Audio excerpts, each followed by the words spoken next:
ಮಾನ್ಯ ಸಭಾಧ್ಯಕ್ಷರೇ, ಉತ್ತರವನ್ನ ಕೊಟ್ಟಿದ್ದಾರೆ. ನನ್ನ ಉಪ ಪ್ರಶ್ನೆ ಇಡೀ ರಾಜ್ಯದಲ್ಲಿ 1126 ಮೆಟ್ರಿಕ್ ಪೂರ್ವ ವಿದ್ಯಾರ್ಥಿ ನಿಲಯಗಳಿದಾವೆ.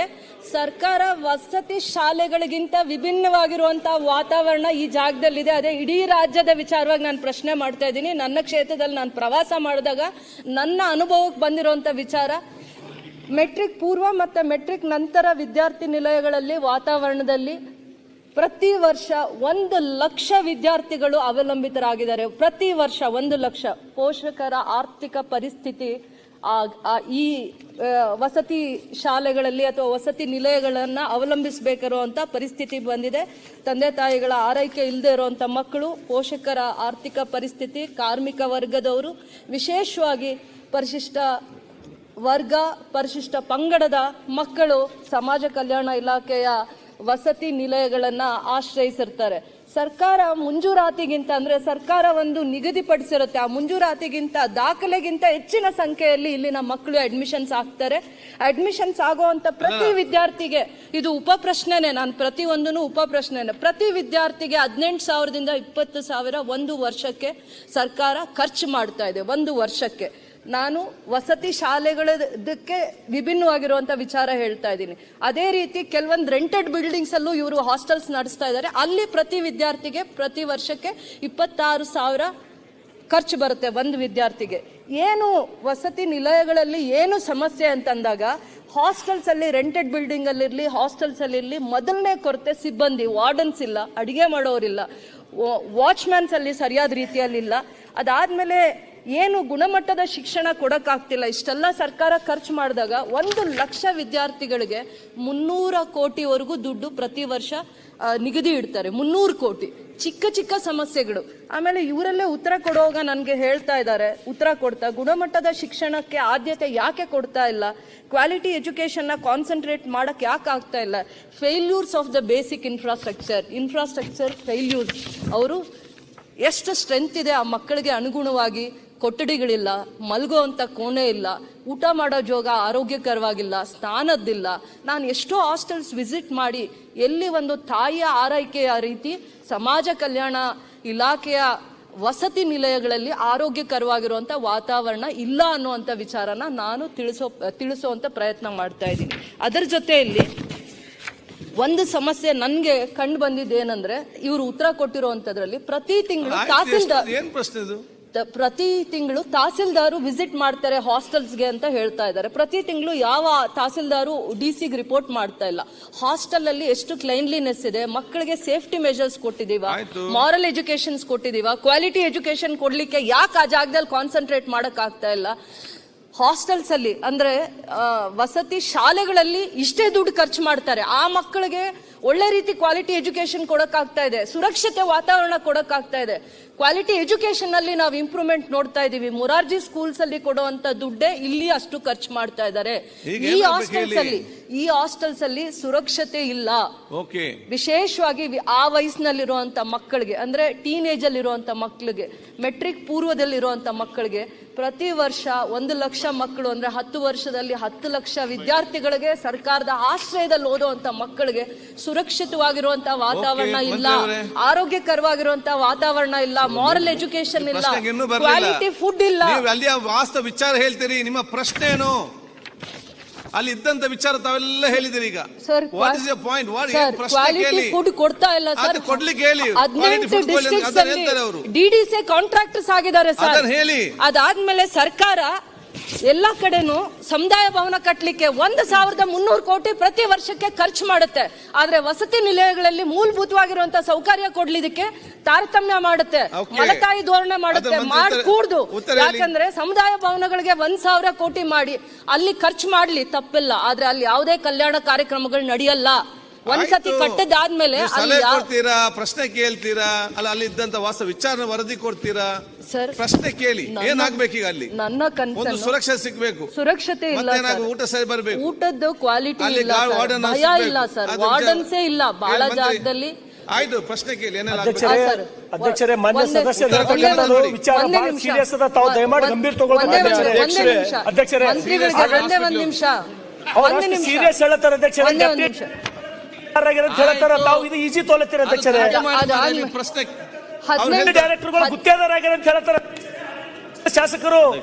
ಎಲ್ಲ ಗೊತ್ತು. ಈ ನಿರ್ವಹಣೆ ಮಾಡ್ಬೇಕು, ಅವರೇ ಗುತ್ತಿಗೆದಾರರು ಅಂತ ಹೇಳ್ತಾರೆ ಅಧ್ಯಕ್ಷರೇ. ತಾವು ಈಜಿ ತೋಲ್ತೀರಿ ಮಕ್ಕಳಿಗೆ ತಾವು. ಸುರಕ್ಷತೆ ಇರುವಂತ ವಾತಾವರಣ ವಸತಿ ನಿಲಯಗಳಲ್ಲಿ ನಾನು ನೋಡ್ಲಿಲ್ಲ. ಯೋಗ್ಯಕರವಾಗಿರೋದು ಅಥವಾ ಆರೋಗ್ಯಕರವಾಗಿರುವಂತ ವಾತಾವರಣ ನಾನು ನೋಡ್ಲಿಲ್ಲ. ಬರೀ ಫುಡ್ ವಿಚಾರ ಮಾತಾಡ್ತಿಲ್ಲ. ಮಲತಾಯಿ ಧೋರಣೆ ಯಾಕೆ ಹೇಳ್ತೀನಿ ಅಂದ್ರೆ, ಅಲ್ಲಿ ಯಾವುದೇ ಒಂದು ಅಫಿಷಿಯಲ್ ಆಗಿ ವಿಸಿಟ್ ಇದೆ ಅಂತ ಹೇಳ್ತಾ ಇದಾರಲ್ಲ, ಅಂತ ವಿಸಿಟ್ಸು ಅಂತ ಕಮಿಟೀಸು ಯಾವ ಜಿಲ್ಲಾ ಹಂತದಲ್ಲಿ ತಾಲೂಕ್ ಹಂತದಲ್ಲಿ ಆಗ್ತಾ ಇಲ್ಲ. ಫೇಲ್ಯೂರ್ಸ್ ಇದಾವೆ, ಅಡ್ಮಿನಿಸ್ಟ್ರೇಷನಲ್ ಫೇಲ್ಯೂರ್ಸ್ ಇದಾವೆ. ಅದರ ಬಗ್ಗೆ ವ್ಯವಸ್ಥಿತವಾಗಿರುವಂತದ್ದು DC ಹಂತದಲ್ಲಿ, ತಹಸೀಲ್ದಾರ್ ಹಂತದಲ್ಲಿ, ರೆವಿನ್ಯೂ ಡಿಪಾರ್ಟ್ಮೆಂಟ್ ಎಷ್ಟೋ ಅವ್ರಿಗೆ ತಲೆನೋವು ಇರೋದ್ರಿಂದ ಈ ಹಾಸ್ಟೆಲ್ಸ್ ಅಲ್ಲಿ ಓದುವಂತ ಬಡ ಮಕ್ಕಳ ಬಗ್ಗೆ ಗೌರವ ಕಾಳಜಿ ಇಲಾಖೆ ಅಧಿಕಾರಿಗಳಿಗೆ ಇರಲ್ಲ. ಅದರಿಂದ ಪ್ರಿನ್ಸಿಪಲ್ ಸೆಕ್ರೆಟರಿ ಹಂತದಲ್ಲಿ ಮಾನಿಟರಿಂಗ್ ಆಗ್ಬೇಕಾಗತ್ತೆ. ಅದಾದ್ಮೇಲೆ ಸರ್ಕಾರ ಏನು ಒಂದು ನಿಗದಿ ಇಟ್ಟಿದೆ, ಹಾಸ್ಟೆಲ್ಸ್ ಅಲ್ಲಿ ಇಷ್ಟೇ ಸಂಖ್ಯೆ ಭರ್ತಿ ಆಗ್ಬೇಕು ಅಂತ, ಆ ಲಿಮಿಟ್ ನ ತೆಗಿಬೇಕು. ಯಾಕಂದ್ರೆ 90,000 ಲಿಮಿಟ್ ಇಟ್ಟಿದ್ರು, 1 ಲಕ್ಷ ದಾಖಲಾತಿ ಆಗಿದೆ. ಸರ್ಕಾರ ಮಂಜೂರು ಮಾಡೋ ಅನುದಾನ ಅಲ್ಲಿ ಕಡಿಮೆ ಆದಾಗ ಮಕ್ಕಳಿಗೆ ಆರೋಗ್ಯಕರವಾಗಿರೋ ವಾತಾವರಣ ಹೇಗೆ ಇಡ್ಲಿಕ್ಕೆ ಆಗುತ್ತೆ? ಅದಾದ್ಮೇಲೆ ಅಧಿಕಾರಿಗಳು, ಎಷ್ಟು ಜನ ಅಧಿಕಾರಿಗಳು DDC ಇದಾರೆ ಜಿಲ್ಲಾ ಹಂತದಲ್ಲಿ? ಸದಸ್ಯರಿಗೆ ಪ್ರಶ್ನೆ ಏನು? ಒಂದು ಪ್ರಶ್ನೆ, ದಯವಿಟ್ಟು ನಿಮ್ಮ ಪ್ರಶ್ನೆ ಏನಂತ ಒಂದು ಹೇಳಿ ನಮ್ಗೆ. ಸರ್, ನನ್ನ ಹಂತದ ಪ್ರಶ್ನೆ ಏನಂದ್ರೆ, ಪ್ರಿನ್ಸಿಪಲ್ ಸೆಕ್ರೆಟರಿ ಹಂತದಲ್ಲಿ ಒಂದು ವಿಶೇಷವಾಗಿರುವಂತ ಒಂದು ಮಾನಿಟರಿಂಗ್ ಏಜೆನ್ಸಿ ಮಾಡ್ತಾರೋ, ಒಂದು ಸೂಪರ್ವಿಷನ್ ಮಾಡ್ತಾರೋ, ಆ ವಯಸ್ಸಲ್ಲಿ ಟೀನೇಜ್ ಅಲ್ಲಿ ಅಂತ ಮಕ್ಕಳಿಗೆ ಸುರಕ್ಷತೆ ವಾತಾವರಣ, ಆರೋಗ್ಯಕರವಾಗಿರುವಂತ ಫುಡ್, ಬೇಸಿಕ್ ಇನ್ಫ್ರಾಸ್ಟ್ರಕ್ಚರ್, ಟಾಯ್ಲೆಟ್ಸ್, ಏನೇನ್ ಕೊರತೆಗಳಿದಾವೆ ಅದ್ರ ಬಗ್ಗೆ ಇವತ್ತವರೆಗೂ ಸರ್ಕಾರಕ್ಕೆ ಸರಿಯಾದ ರೀತಿ ಮಾಹಿತಿ ಬಂದಿಲ್ಲ. ರೆಂಟೆಡ್ ಬಿಲ್ಡಿಂಗ್ ಅಲ್ಲಿ ಇರುವಂತವರಿಗೆ ಸರ್ಕಾರ ಜಾಗ ಕೊಡಿಸಿ ಒಂದು ಸುರಕ್ಷಿತವಾಗಿರುವಂತ ಬಿಲ್ಡಿಂಗ್ಸ್ ನ ಕಟ್ಟಬೇಕು. 50 ವರ್ಷದ ಹಳೆ ಬಿಲ್ಡಿಂಗ್ಸ್ ಅಲ್ಲಿ ಬಜೆಟ್ ಅಲ್ಲಿ ಮಾತಾಡಿದಾಗ ಇಲ್ಲಿ ಪ್ರಶ್ನೆ ಮಾತಾಡ ಆಗ್ತದ? ಉತ್ತರ ಕೊಡಿ. ಮಾನ್ಯ ಅಧ್ಯಕ್ಷರೇ, ಬಹಳಷ್ಟು ಸಲಹೆಗಳು ಮಾನ್ಯ ಸದಸ್ಯರು ಕೇಳಿದ್ದಾರೆ. ಮೊದಲನೇದಾಗಿ ಮೊನ್ನೆ ನಡೆದಂಥ SCP TSP ಸಬ್ ಕಮಿಟಿ ಇದರಲ್ಲಿ ಎಲ್ಲೆಲ್ಲಿ ಹಾಸ್ಟೆಲ್ಗಳಿರ್ಬೋದು ಅಥವಾ ಕ್ರೈಸ್ಟ್ ಸಂಸ್ಥೆಗಳಿರ್ಬೋದು ರೆಂಟೆಡ್ ಬಿಲ್ಡಿಂಗ್ನಲ್ಲಿ ನಡೆದಿವೆ, ಅದಕ್ಕೆಲ್ಲ ನಾವು ಸರ್ಕಾರದ ಬಿಲ್ಡಿಂಗ್ಗಳಲ್ಲಿ ನಡೆಸಬೇಕು ಅಂದ್ಬಿಟ್ಟು ತೀರ್ಮಾನ ಆಗಿದೆ. ಎಲ್ಲಿ ನಿವೇಶನಗಳು ಲಭ್ಯ ಇದೆ ಅದು ಕೂಡಲೇ ಪ್ರಾರಂಭ ಮಾಡಲಿಕ್ಕೆ ಕೂಡ ಅಲ್ಲಿ ಚರ್ಚೆ ಆಗಿದೆ. ಮತ್ತು ವಿಶೇಷವಾಗಿ ನಮ್ಮ ಭಾಗದಲ್ಲಿ ಈಗಾಗಲೇ KKRDB ಅಧ್ಯಕ್ಷರು ಮತ್ತು ಸಚಿವರಿಬ್ಬರು, ಬ್ಯಾಕ್ವರ್ಡ್ ಕ್ಲಾಸು ಮತ್ತು ನಮ್ಮ ಸೋಷಿಯಲ್ ವೆಲ್ಫೇರ್ ಅವರು ಇಬ್ಬರೂ ಸೇರಿ 50% ಸರ್ಕಾರದಿಂದ 50% KKRDBಯಿಂದ ಎಲ್ಲಿ ನಿವೇಶನಗಳು ಲಭ್ಯ ಇದೆ ಅದನ್ನು ಪೂರ್ಣಗೊಳಿಸಬೇಕು ಅಂತ ಕೂಡ ಒಪ್ಪಿಗೆ ಕೊಟ್ಟಿದ್ದಾರೆ. ಸೊ ಹಾಗಾಗಿ ಅದನ್ನ ಟಾಪ್ ಪ್ರಯಾರಿಟಿನಲ್ಲಿ ಎಲ್ಲಿ ರೆಂಟೆಡ್ ಬಿಲ್ಡಿಂಗ್ ಇವೆ ಅಲ್ಲಿ ಸರ್ಕಾರದ ಇನ್ಫ್ರಾಸ್ಟ್ರಕ್ಚರು ಮತ್ತು ಅಲ್ಲಿ ಸಿಬ್ಬಂದಿಗಳು ಏನು ಸ್ಯಾಂಕ್ಷನ್ ಪೋಸ್ಟ್ ಇದೆ ಅದನ್ನು ಮಾಡುವಂಥ ಕ್ರಮವನ್ನು ನಾವು ಜರುಗಿಸ್ತೀವಿ. ಅದರ ಜೊತೆಗೆ ಅವರು ತಹಸೀಲ್ದಾರ್ಗಳು ಹಾಸ್ಟೆಲ್ಗಳನ್ನು ವಿಸಿಟ್ ಮಾಡಬೇಕು, ಕ್ರೈಸ್ಟ್ ಸಂಸ್ಥೆಗಳನ್ನು ವಿಸಿಟ್ ಮಾಡಬೇಕು ಅಂತ ಏನು ಹೇಳಿದ ಒಂದು ಸಲಹೆ ನೀಡಿದ್ದಾರೆ. ಅದು ಸರಿಯಾಗಿ ಆಗ್ತಾ ಇಲ್ಲ ಅಂತ ಅವ್ರು ಹೇಳ್ತಾ ಇರೋದು.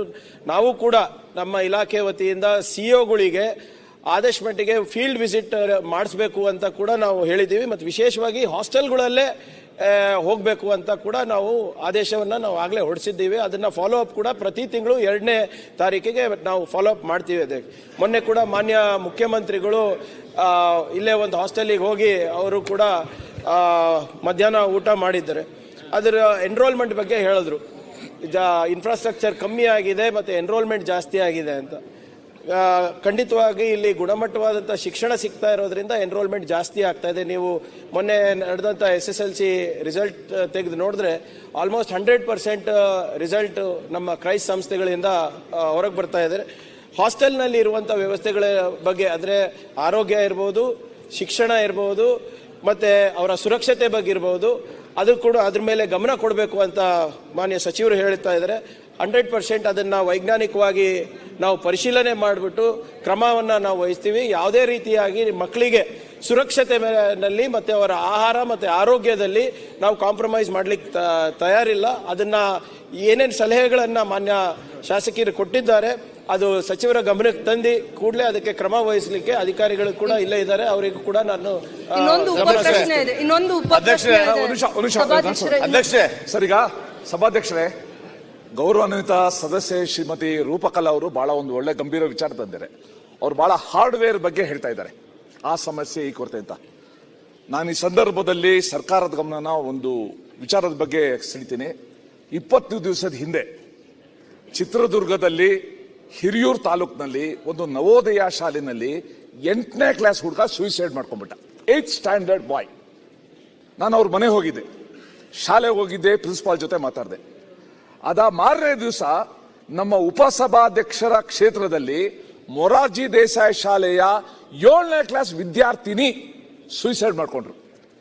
ಇದು ನಾವು ಬಹಳ ಗಂಭೀರವಾಗಿ ತಗೊಳ್ಬೇಕಾದ ಒಂದು ವಿಚಾರ. ಇವರು ವಸತಿ ಶಾಲೆಯಲ್ಲಿದ್ದಾರೆ. ಸಹಜವಾಗಿ ಆ ಮನೆಯ ಒಂದು ವಾತಾವರಣ ಯಾರ ಹತ್ರ ಹೇಳ್ಕೊಳ್ಳೋದು ಒಂದು ರೀತಿ ಆ ಸಮಸ್ಯೆ ಇರ್ತದೆ. ಅದಕ್ಕೋಸ್ಕರ ತಮ್ಮ ಮೂಲಕ ನಾನು ಸರ್ಕಾರಕ್ಕೆ ಹೇಳೋದು, ಈ ವಸತಿ ಶಾಲೆಗಳಲ್ಲಿ ಮಕ್ಕಳ ಮನಸ್ಥಿತಿನ ಕೌನ್ಸಿಲಿಂಗ್ ಮಾಡೋದು, ಯಾರು ಖಿನ್ನರಾಗ್ತಾರೆ ಅವ್ರ ಕಡೆ ಗಮನ ಕೊಡೋದು. ಸರ್ ಖರ್ಗೆ ಅವರೇ, 7ನೇ ಕ್ಲಾಸ್ ಒಂದು ಮಗು, 8ನೇ ಕ್ಲಾಸ್ ಒಂದು ಮಗು ಸೂಸೈಡ್ ಮಾಡ್ಕೊಳ್ಳೋ ಕಲ್ಪನೆನೇ ಮೈ ಮೈಂಡ್ ರಿಫ್ಯೂಸಸ್ ಟು ಅಕ್ಸೆಪ್ಟ್. ಅದು ಲವಲವಿಕೆಯಿಂದ ಬದುಕಬೇಕು, ಆಟ ಆಡಬೇಕು. ಸೂಸೈಡ್ ಮಾಡೋಗಳ ಮಾಡ್ಕೊಳಕ್ಕೆ ಹೋದ್ರೆ ಸಂಕಟ ಆಗುತ್ತೆ ಇದು. ಅದಕ್ಕೋಸ್ಕರ ಸಮಾಜ ಕಲ್ಯಾಣ ಇಲಾಖೆ ಇರ್ಬೋದು, ಬ್ಯಾಕ್ವರ್ಡ್ ಕ್ಲಾಸ್ ಇದಿರ್ಬೋದು, ಅಥವಾ ಯಾವುದೇ ಇರ್ಬೋದು, ನಾವು ಆ ಮಕ್ಕಳ, ಯಾಕಂದ್ರೆ each boy, each girl is a potential leader of this country. ಅದನ್ನ ಮನಸ್ಸಲ್ಲಿ ಇಟ್ಕೊಂಡು ಇದ್ರ ಬಗ್ಗೆ ಹೆಚ್ಚು ಗಮನ ಕಳಿಬೇಕು. ಆ ಮಕ್ಕಳು ಆ ವಯಸ್ಸಿನಲ್ಲಿ ಸೂಸೈಡ್ ಒಂದು ಮೈಂಡ್ ಸೆಟ್ ಬರ್ದ ಇದ್ದಾಗ ನಾವು ನೋಡ್ಕೊಳ್ಬೇಕು. ರೂಪಕಲಾ ಅವರೇ, ನಿಮ್ ಪರವಾಗಿ ಸರ್. ಈ ಪ್ರಶ್ನೆ ವ್ಯಾಪಕವಾಗಿ ಚರ್ಚೆ ಆಗಬೇಕು ನನ್ನ ವಿನಂತಿ. ಯಾಕಂದ್ರೆ SC/ST ಸಮಾಜವನ್ನು ಮೇಲೆತ್ತಲಿಕ್ಕೆ ಇರ್ತಕ್ಕಂಥ ಬಹಳ ದೊಡ್ಡ ಆಯುಧ ಅಂದ್ರೆ ಈ ವಸತಿ ಶಾಲೆಗಳು ಮತ್ತು ಸಮಾಜ ಕಲ್ಯಾಣ ಇಲಾಖೆ ಹಾಸ್ಟೆಲ್ಗಳು. ಇದರ ಜೊತೆಗೆ ಇದ್ರ ಕಡೆ ಅಟ್ರಾಕ್ಟ್ ಮಾಡೋದಷ್ಟಕ್ಕೂ ಕೂಡ ಆ ಕುಟುಂಬಗಳ ಮೇಲೆ ಬರ್ತವೆ. ಖಂಡಿತವಾಗೂ ಇದನ್ನ ಕ್ವಾಲಿಟೇಟಿವ್ ಆಗಿ ನಡೆಸಿ.